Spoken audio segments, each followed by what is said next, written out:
Hey, salut tout le monde, ici Pew. Aujourd'hui une petite vidéo deck building encore, avec cette fois-ci comme héros, on va prendre comme leader aujourd'hui Sangohan. Le petit Sangohan, qui a comme tous les cartes leader actuellement, 10 000 d'attaque. Elle a sa capacité personnelle, c'est quand elle attaque, si on est plus fort que notre adversaire, donc on a plus de points de vie que lui, on pioche une carte. Un éveil simple, quand notre total de points de vie est de 4 ou moins, on peut l'éveiller, donc on la retourne de l'autre côté, et on pioche 2 cartes. J'ai mis cette carte là, pourquoi? Parce que pour l'instant en vert, c'est triste à dire, mais on voit beaucoup trop de Broly, et je voulais essayer un autre deck. Donc, comme vous en doutez, avec cette carte là, avec son effet où il faut être plus fort que l'adversaire au niveau point de vie, vous allez être plus fort que les Mecha Freezer actuels, qui vont devoir dépenser des points de vie, les Vegeta qui vont devoir sacrifier des points de vie, etc. Enfin, théoriquement. Et par contre, avec lui, j'ai dû faire plusieurs choses. J'ai dû rajouter plusieurs cartes bloqueurs, rajouter pas mal de cartes qui vont devoir booster la défense. En fait, en gros, c'est un jeu où vous allez devoir souvent sacrifier vos cartes. Ce sont généralement les cartes que vous allez piocher grâce à votre pouvoir, pour pouvoir revenir dans la partie, pour pouvoir rester devant. Donc vous piochez des cartes qui vont vous permettre de garder votre avance en point de vie, ce qui est pas si mal en soi. À côté de ça, je vais vous parler des bloqueurs, donc des cartes qui vont permettre de garder l'avantage sur votre adversaire, donc des cartes qui vont vous permettre de détruire directement les cartes adverses, des cartes qui vont vous permettre généralement de trade. Dans le trade, ça veut dire votre carte va mourir, mais la carte adverse va forcément mourir aussi, quoi qu'il arrive. Je les ai mis dans la catégorie vengeur, je vais vous expliquer après ce que c'est. Et une dernière catégorie pour autres. Autres, je l'ai mis dans les cartes qui sont suffisamment fortes en vert, mais qui n'ont pas besoin forcément d'avoir une synergie particulière avec ce héros. Donc là, je vous ai montré le leader en normal. Maintenant, je vais vous montrer le leader éveillé. Donc, hop, le super leader. Sangohan puissance maximum. Donc, comme vous le voyez, il a 15 000 de puissance. Hop, je vous retourne ici. Il a 15 000 de puissance, comme les autres. Son effet à lui, c'est quand il attaque, vous piochez une carte automatiquement. Ça, c'est un peu comme tout ce qui existe déjà à l'heure actuelle. Mais son effet à l'activation principale, il fait une fois par tour. Vous pouvez payer 6 de ressources, ce qui est quand même pas négligeable en soi. Avec ces 6 de ressources, ben, vous allez directement détruire tout le terrain adverse seulement. Donc ça veut dire, pour ceux qui jouent à Yu-Gi-Oh, c'est du Raigeki par exemple. Donc tout le terrain adverse sera automatiquement mis KO, sans avoir besoin de faire quoi que ce soit de ce particulier. Donc un excellent effet. Bon, par contre, comme vous avez vu dessus, ça coûte 6. C'est un petit peu cher, mais en même temps vous détruisez tout, donc quel que soit le coût. Maintenant que vous connaissez un peu mieux le leader et le super leader, on va passer à la suite, en espérant que vous le retourniez le plus tard possible pour pouvoir continuer à avoir quand même son effet. Parce que dès que vous le retournez, concrètement, bah, si vous avez perdu la moitié de vos points de vie, et peut-être que vous êtes moins bien qu'au début. Donc peut-être perdre un peu la santé, on verra. On enchaîne. Donc ensuite, on est parti sur les bloqueurs. Donc, hop, les bloqueurs, il y en a deux. Il y a Krillin, bouclier humain, et il y a Sangohan. Sangohan, la famille de la justice. On va commencer par le premier, Krillin, bouclier humain. Donc comme vous voyez, il est bloqueur. La capacité de bloqueur, c'est quand une autre de vos cartes est attaquée, donc le leader ou une carte de combat, on peut passer cette carte en inertie. Donc, pour vous rappeler, si jamais, hop, une carte qui est dans ce mode-là, elle est en mode action. Et ceci, c'est inertie. Pardon. Donc, vous ne pouvez bloquer que si elle est en mode action. Voilà, c'est tout simple. C'est-à-dire que si vous n'avez pas attaqué avec elle et vous n'avez pas pu la redresser, et ben vous pouvez utiliser sa capacité de bloqueur. Si elle devient en inertie, pour X ou Y raison, hein, et ben elle ne pourra pas utiliser sa capacité de bloqueur, donc ne peut pas bloquer ou être attaquée à la place. C'est une petite carte de ressources simple, elle coûte 1, elle a 5000 de puissance, c'est moyennement, c'est correct quoi, c'est vraiment, vous avez envie d'utiliser au pire une ressource pour dire à votre adversaire, ok tu m'as tué une carte, bravo. C'est un peu comme une sorte de contrainte de Whis, des protections de Vados, etc. C'est juste des cartes qui vont dire, bah pour une ressource, non, tu vas pas toucher mon héros. Plus tard, peut-être que vous arriverez à attaquer avec, on ne sait pas. Mais voilà, c'est un petit bloqueur. Deuxième petit bloqueur que j'ai mis, c'est Sangohan, la famille de la justice. Lui pour 2, c'est 10 000, donc c'est il est plus fort qu'un Trunk, qu'un Krillin, pardon, et il peut attaquer. Parce qu'il aura autant de force que un leader adverse qui a 10 000. Tous les leaders adverses pour l'instant ont 10 000. Donc ça c'est le côté genre on va essayer de bloquer, essayer de contenir l'adversaire un petit peu. Et pendant ce temps là nous on aura fait quand même du card advantage. On aura échangé des cartes piochées contre des cartes avec des effets faibles. Hop. On enchaîne, ensuite on a percé les bloqueurs. On va aller sur, moi je les ai appelés les K.O.'ers. Désolé pour le terme, hein, c'est un peu barbare, mais pour moi les K.O.'ers c'est les personnes qui vont mettre des cartes qui vont permettre de mettre directement KO une carte adverse, quelle qu'elle soit. Enfin, avec bien sûr des conditions. Vous n'avez pas pour une ressource, enfin un d'énergie, détruire une carte qui coûte 6 par exemple. Ça risque d'être totalement broken. Mais ça peut peut-être arriver, pour l'instant ça n'existe pas. On va commencer en premier par Sangoten de la famille de la justice. Donc, ses effets, juste là, pour 2, c'est une 10 000. C'est moyen, voire faible. Mais son effet à lui, vous allez l'utiliser surtout pour faire des combos. Ça veut dire que quand vous allez attaquer, parce qu'en fait c'est écrit automatique durant votre tour. Faites très attention à tous les termes. En ce moment je me fais pas mal avoir avec des cartes en lisant pas les mots jusqu'au bout. Et pas les phrases jusqu'au bout, et je loupe quelques mots, et ce qui fait que des cartes ne fonctionnent pas comme je le pensais. Alors durant votre tour, quand vous effectuez une combo, c'est à dire que vous avez attaqué votre adversaire et vous choisissez à jouer des cartes d'activation, d'effet, combat. Si vous décidez de ne pas utiliser votre adversaire non plus, vous passez en phase de combo. Vous choisissez une carte de combo de votre adversaire avec un coût d'énergie de 3, une carte de combat pardon, de 3 d'énergie ou moins, et vous la mettez KO. Je sais pas si vous arrivez à la fin de son, je vous ai mis l'image à côté, normalement, j'espère, si ça sort bien. Son coût de combo à lui n'est pas de 2 comme c'est écrit sur son coût à lui là, c'est écrit sur le côté ici. Sur le côté, c'est écrit 1 et elle donne 5000. Ça veut dire que vous allez pouvoir attaquer une carte adverse, forcément, vous avez choisi d'attaquer, mais vous pouvez soit détruire directement cette propre carte, soit détruire une autre carte à côté en payant juste une ressource. Vous allez dépenser une ressource quand votre adversaire en a dépensé 3 ou moins. Parce que bon, là c'est dans le meilleur des cas, vous tuez une carte à 3. Vous pouvez tuer une carte à 2. En tout cas, même si c'est 2 ou 3, c'est gagnant-gagnant, vraiment. Si c'est 1, c'est égal. Seulement vous le choisissez. Il n'aura pas l'occasion de riposter. Donc ça c'est la première carte qui peut mettre KO directement. Après on a une petite carte action, toujours pour 1, ça qui est extrêmement bien dans ce deck, c'est qu'il y a beaucoup de cartes pour 1. Activation principale. Donc vous choisissez jusqu'à une carte de combat adverse avec un coût de 2 ou moins, et directement vous la mettez KO, vous cherchez même pas à comprendre. Ça coûte 1, vous pouvez tuer une carte qui coûte 2 ou moins. Donc soit vous gagnez 1 d'énergie, en tuant une carte qui coûte 2 alors que vous avez dépensé que 1, soit vous faites égalité. Pour l'instant il n'y a pas encore de carte à 0. Et c'est une carte activation principale extra. Voilà. Vous pouvez la garder en main en attendant, etc. Vous pouvez la jouer aussi pendant votre tour. Si vous voyez que votre adversaire a trop de bloqueurs, ou bien vous n'avez pas envie de perdre du temps à tuer un bloqueur, vous avez peur qu'il bloque, alors que vous avez mis beaucoup d'énergie, vous comptez mettre beaucoup d'énergie pour finir par exemple votre partie, là vous prenez un pavé, vous dépensez 1, vous dites lui au revoir, il bloquera pas, et tout le reste sur la tête de son leader, par exemple. C'est des exemples, hein, chaque partie est différente, chaque gameplay est différent, vous allez vous en rendre compte très rapidement. On continue. Ensuite on a puissance d'énergie maximum. Pour 1, une puissance d'énergie maximum, donc c'est un contre que vous pouvez jouer durant la phase d'attaque. Où est-ce que je l'ai mis parmi mes cartes directement? Elle est, pardon, en mode cachée par l'image, vous la mettez là. Voilà. Je vais enlever l'image, comme ça vous allez pouvoir aussi la voir. Hop, voilà, je suis juste ici. Donc cette carte. Donc vous annulez une attaque, comme les complaintes de Vados, comme l'aide de... complainte de Whis, pardon, protection de Vados. Vous allez annuler une attaque, donc ça c'est pas mal. Et vous choisissez une carte adverse de combat avec un coût d'énergie de 1 ou moins. Vous mettez KO. Donc déjà votre adversaire ne vous fera pas de dégâts avec la carte qu'il a choisie.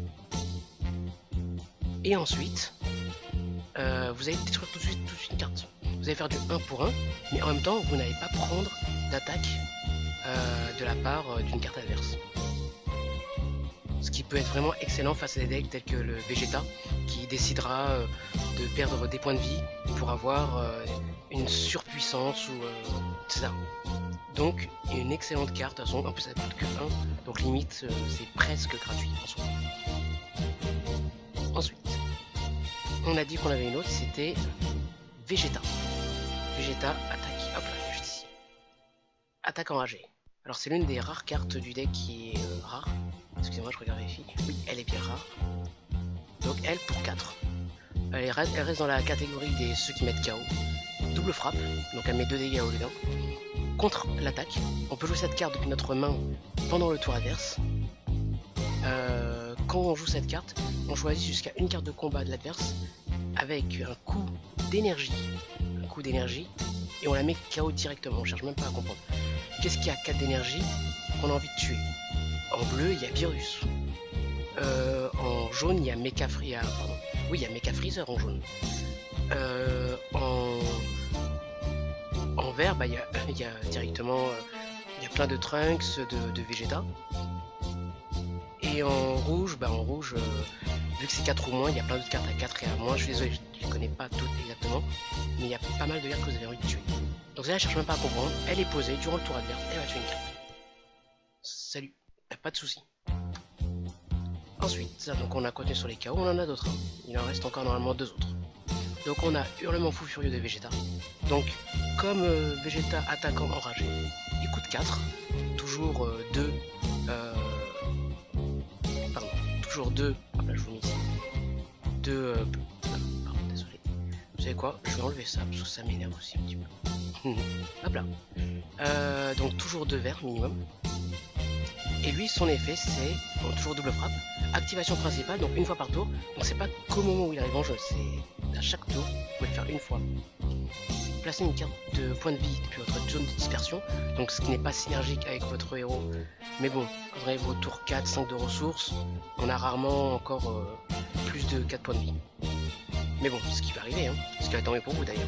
Donc vous placez une carte de point de vie dans votre zone de dispersion. Et vous choisissez une carte de combat adverse. Et vous la mettez KO. Là vous vous en fichez comparé au Vegeta attaquant enragé, il faut que ça soit 4 ou moins. Lui, il dit n'importe laquelle. Je la mets en x2 et l'autre en x2. Pourquoi? Parce que selon les situations, j'aurais envie d'utiliser un Vegeta attaquant enragé. Et dans d'autres situations, pour par exemple une carte qui coûte 4 ou moins. Et pour d'autres situations, je vais prendre plutôt Hurlement Furieux de Vegeta, quitte à perdre un point de vie pour tuer une grosse carte telle que un gros Goku, un gros Hit, un Méga Freezer, pas Mecha, un Méga Freezer sur les coups de 6 par exemple, etc. Donc c'est vraiment une carte plus, comment dire, plus situationnelle. Mais pas moins forte en soi, ils ont 2 effets de destruction directe, seulement il faudra réfléchir à quel moment vous utilisez l'un, à quel moment vous utilisez l'autre. Ça, ce sera à vous de voir, à tester, savoir lequel est mieux et à quel moment. On continue, un petit Sangoku. Sangoku pour 6, c'est la carte la plus chère en point de vue d'énergie. Et un petit peu cher au niveau du prix, mais bon. Ça, les SR, on peut en avoir beaucoup. C'est pas une SPR. Enfin, en tout cas, moi je vous conseille pas de faire des SPR. Restez sur des SR et les SPR, vous les échangez pour finir vos decks, à moins que vous soyez collectionneur pur. Donc, Sangoku. Il peut évoluer sur un Sangoku, ça tombe mal, on en a pas. J'ai pas voulu rajouter le Sangoku à 2, qui fait 15 000. Il a double frappe. Il a un petit effet permanent. Alors, son petit effet permanent, c'est si vous avez Krillin, vous voyez ici. C'est pour ça qu'il est aussi dans le deck un petit peu, parce que c'est bien d'avoir un bloqueur, mais s'il peut donner une synergie, c'est encore mieux. Il a la triple frappe, donc 3 dégâts. Et son effet plus broken pour moi, c'est quand on joue cette carte. Choisissez n'importe quel nombre de cartes de combat de votre adversaire dont le coût total est de 6 ou moins et on les met KO. Ça veut dire que si votre adversaire a une carte à 4, une carte à 2, il va les mettre KO directement. 2 cartes à 3, pareil. 3 cartes à 2, encore pareil. Et sans effet, c'est-à-dire que vous n'avez pas besoin de défausser 2 cartes. Vous n'avez pas besoin de perdre un point de vie, etc. Et il a quand même 25 000 de puissance. Je sais pas si vous voyez ici, parce que vous voyez sur l'image, il a 25 000 de puissance. Il coûte 6 ressources. Et franchement, avec un stat, j'ai envie de dire 6 ressources pour ça, je prends tous les jours. J'en ai mis que 2. J'aurais bien mettre 4. Mais je voulais vraiment ne pas trop mettre de cartes trop chères parce que je j'aime pas trop sacrifier mes grosses cartes parce que je sais jamais quand est-ce que je vais les piocher après. Donc je préfère sacrifier des cartes qui ont 2 par exemple, plutôt que de sacrifier des cartes qui ont 6. Au niveau des pioches, pardon, pour les poser en ressources, etc. Donc ça, ce sont les cartes de type chaos, c'est-à-dire qui mettent directement les cartes chaos. Après, on en a d'autres qui ont un peu ce même système, mais leur but c'est, on va dire que c'est basé sur le mot-clé la vengeance. Donc les cartes de type vengeur. Pourquoi vengeur? Par exemple, nous avons Vegeta tenace. Donc Vegeta tenace. Hop là, t'as qu'à ça, désolé. C'est un... Donc elle a 2, c'est 10 000, c'est pas extraordinaire, mais c'est quand même pas mal. Elle a la vengeance, donc lorsqu'elle est attaquée, mettez KO la carte attaquante après le combat. Ça veut dire que généralement, dans ce jeu, à part si on la carte défensive à vengeance, vous ne risquez jamais rien à attaquer. Jamais rien à attaquer. Donc là, votre adversaire va vouloir essayer de l'attaquer, vous la tuez, s'il a envie, il n'est pas obligé. Bah, vous allez juste, par exemple, il vous l'attaque. Ben là, imaginons il vous l'attaque avec une grosse carte qui a plus de force ou juste autant de force. Et ben les deux vont mourir. C'est un combat à 10 000 par exemple. Vegeta va partir et la carte adverse également. Par contre, elle a un effet permanent qui est un petit peu plus important. C'est qu'elle ne peut pas être attaquée par un leader. Et ça change tout. Parce que un leader, vous n'allez pas le mettre KO parce qu'il l'attaque avec la vengeance. C'est qu'une carte attaquante de type combat. Donc là, ça veut dire que si votre adversaire veut vous la tuer, quoi qu'il arrive, il va devoir dépenser une carte de combat avec minimum 10 000 ou une carte de 5 000 qui l'aurait boosté de 5 000. Donc elle aurait fait du 2 pour 1. En soi, c'est bénéf, c'est tout bénéf, il n'y a aucun problème là-dessus. Ensuite, dans la même catégorie de vengeurs, il y a Vegeta tenace, pardon, et il y a le Trunks implacable. Évolution pour 3, donc dans le jeu, il y a un autre Trunks. Évolution pour 3 au lieu de 4. Double frappe. Vengeance, donc double frappe que vous connaissez, 2 dégâts au lieu d'1. Vengeance, donc pareil que Vegeta, s'il doit combattre une carte combat, ben, elle va être détruite à la fin du combat. Automatique, elle a un petit effet seulement quand on évolue. Quand une carte évolue dans celle-ci, choisissez jusqu'à une carte de votre zone de dispersion et mettez-la dans votre main. Donc cela va vous permettre de récupérer des cartes qui vont pouvoir gérer un peu plus les cartes adverses. Par exemple, des Vegeta qui veulent redétruire encore une grosse carte. Vous avez besoin, par exemple, votre Sangoku s'est fait tuer, vous pouvez encore le reposer, on est en fin de partie. Ou bien vous voulez juste garder un peu plus de contrôle pour mettre des puissances d'énergie maximum afin d'empêcher les cartes adverses d'attaquer, etc. Franchement, Trunks implacable, pour l'instant c'est un toolbox. Mais comme j'ai dit déjà dès le début de la vidéo, la nouvelle édition sort le vendredi de cette semaine, donc le 27, si je me souviens bien, 27 avril. Donc utilisable encore, mais avec d'autres cartes qui vont se rajouter. Alors on continue. On a maintenant attaque surprise du roi Vegeta. Donc pour 1, vous l'activez durant le combat. Donc en plus d'utiliser la capacité de vengeance qui est omniprésente aux cartes que je viens de citer, vous avez choisissez jusqu'à une de vos cartes de combat. Elle gagne 10 000 de puissance et acquiert vengeance. Donc 10 000 de plus pour 1. C'est comme si vous aviez une carte de type, je sais pas comment on l'avait dit, Sangoku Vegeta. Qui ont, par exemple, excusez-moi, je vous remets. Voilà, par exemple, les Sangoku, les Vegeta, tout ça, qui coûtent quand même 1 pour 10 000. Bah lui c'est pareil, il coûte 1 pour 10 000. Et il donne en plus vengeance. Donc soit il va défendre une de vos cartes pour qu'elle reste en vie et forcément tuer la carte adverse, soit il va juste vouloir que juste de tuer la carte adverse. Pour 1 vous tuez la carte adverse. C'est tout aussi bien. Pour 1 vous tuez une carte, n'importe laquelle. Par contre il faut que vous soyez attaqué. C'est pas quand vous attaquez. C'est très important. La capacité vengeur ne fonctionne pas dans ce sens-là. Ensuite j'ai rajouté ce qu'on peut appeler les autres. Pourquoi les autres? En fait c'est des cartes qui sont dans le jeu, comme j'avais dit au début, présentes dans le jeu, mais qui ne sont pas ultra synergiques avec le reste. Par exemple, on a Trunks. Pour 1, elle a 10 000. Elle ne peut pas attaquer de carte de combat. C'est-à-dire qu'elle ne pourra attaquer que le héros adverse. En soi, c'est pas si mal, hein. Au tour 1, vous avez une carte à 10 000, c'est cool. Vous allez pouvoir attaquer le héros adverse, mais pas les cartes de combat. Empire en late, en fin de partie, par exemple le tour 4-5, si vous la piochez, bah, vous la mettez dans la zone de ressources, c'est tout. Comme ça, vous êtes sûr de dire bah, c'est une ressource Empire et je jouerai des grosses cartes avec. C'est pas trop grave. Ou bien vous la garderez pour une défensive en main, etc. Pour moi, elle n'a pas de réel défaut. C'est même l'une des cartes qui, dans certains cas, après je sais pas comment ça va être par rapport à vos parties, votre adversaire, etc. ce que vous allez choisir, mais c'est l'une des rares cartes qui peut vous dire jouer en deuxième. Pourquoi?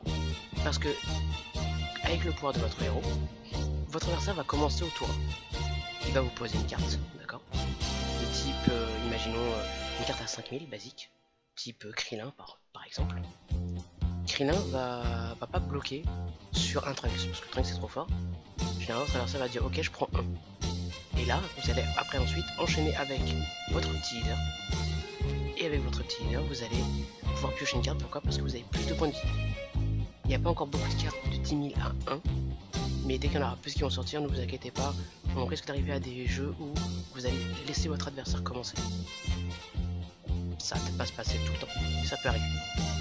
Ensuite, passons maintenant à Gotenks. Gotenks, pourquoi? Pour 3, c'est une 15 000, tout à fait honorable. Quand elle attaque une carte leader, votre adversaire choisit une carte depuis sa main et la envoie dans sa zone de dispersion. Donc en soi, déjà, elle attaque, elle a un effet qui va faire défausser votre adversaire gratuitement. Vous faites déjà du plus 1 quoi qu'il arrive. Donc même si tout votre adversaire, il veut défendre parce qu'il n'a pas, comme vous avez vu tous les leaders, ils ont 1500, voilà, entre 10 000 ou 15 000, votre adversaire doit devoir encore sacrifier une carte pour augmenter encore sa défense. Vous imaginez tout le travail qu'il doit faire pour ça? Ça va être extrêmement dur au bout d'un moment. Donc il va perdre une carte, il va perdre une deuxième carte, alors que vous n'avez rien perdu, vous avez fait du plus 2 avec une carte juste en attaquant. Et on a sa petite évolution. Des fois je me dis même que son évolution est moins forte que sa base.